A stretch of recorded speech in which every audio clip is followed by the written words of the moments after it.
पाकिस्तान में अगर आप कोई केस करते हैं या आपके खिलाफ कोई केस कर देता है तो ज़्यादा उजलत में नहीं पड़ना हो ये क्या हो रहा है, क्यों हो रहा है। हमारा निज़ाम इंसाफ जो है वो इतना एफिशिएंट नहीं है, स्लो है और बड़ा थका हुआ है।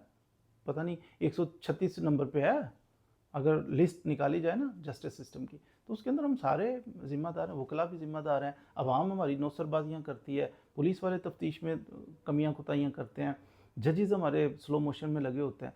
तो बहरहाल गलती हम सब में है, नस्ल कौम ही हम सारे कोई एफिशिएंट नहीं है, जिसकी वजह से हमारा निज़ाम इंसाफ इतना स्लो है। तो लोग गिला करते हैं, शिकवा करते हैं। यहाँ तो मैंने एक केस देखा कि जज साहब ने खर्चा लगा दिया, एक खातून की, एक मर्द की शादी हो गई है, शादी के 2-4 महीने बाद तलाक हो गई, वो अपने घर चली गई। उसे ख्याल आया औरत को तलाक लेके जाने के बाद कि क्यों ना मैं एक झूठा सा बच्चा तैयार कर लूँ। उसने क्या किया, अपने भाई का बच्चा उठाया, न्यू बॉर्न बेबी, उसने कहा ये बच्चा मैंने पैदा किया है।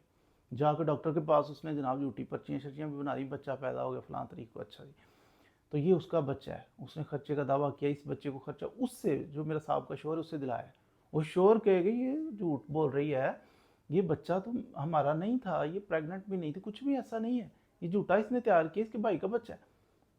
जज तो बात ही ना सुने, वो जज वो कहे डीएनए करा लो। मैं ये नहीं कहता कि ये मेरा बच्चा नहीं, मैं कहता हूँ इस औरत का भी बच्चा नहीं है, हम दोनों का नहीं है, ये झूठा। जज नहीं, डीएनए नहीं करा सकते उसकी, औरत की मर्जी के बगैर, तो आए बाएं शाएं, जज ने खर्चा लगा दिया।